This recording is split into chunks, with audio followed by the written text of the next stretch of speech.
Hello, welcome to Literature Circles for Miss Freestone's classroom. Today you're going to get the ins and outs related to how to participate effectively in literature circles.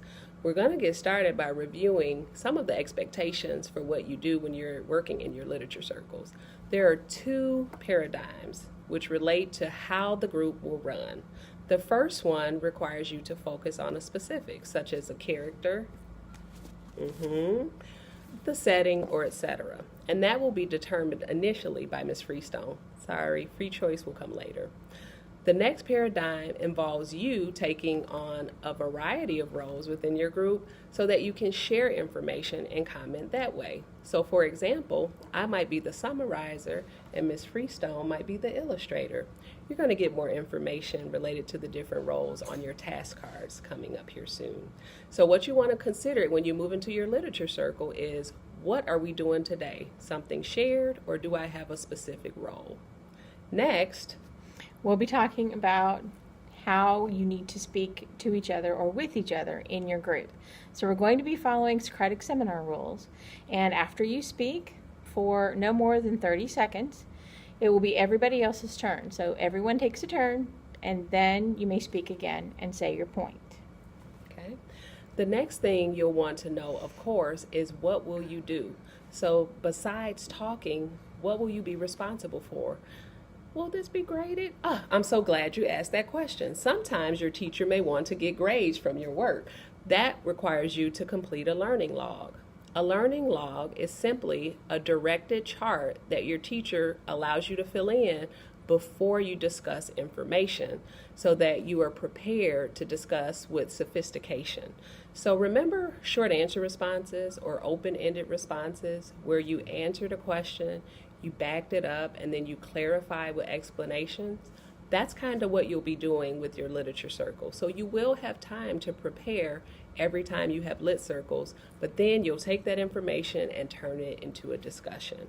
Again, more information to come. She likes her teasers. Yes. The next thing we will discuss is how the reading is to take place. You already know that you can read for your 10 minutes from your chosen literature circle book or your library book. You also know that you are supposed to be reading outside of class and that I've assigned chapters. That will continue, but you can also assign reading in your literature circle groups.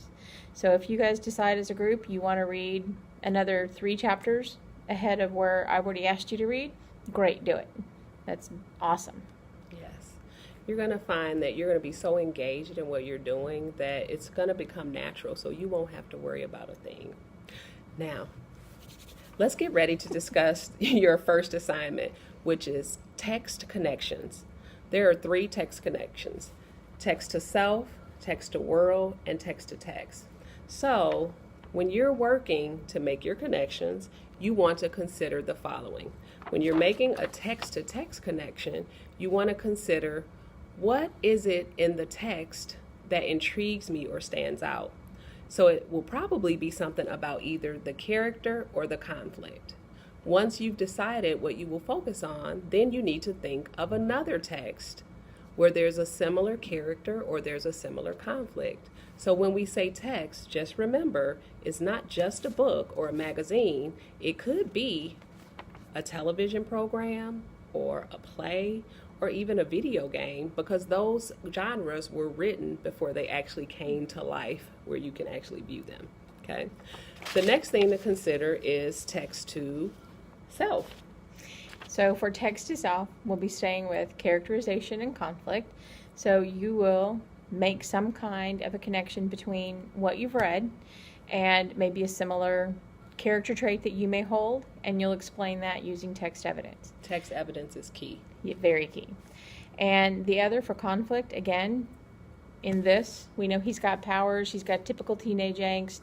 So is there something in here that you can relate to? Then obviously that would be your conflict connection, and again, text evidence. Okay.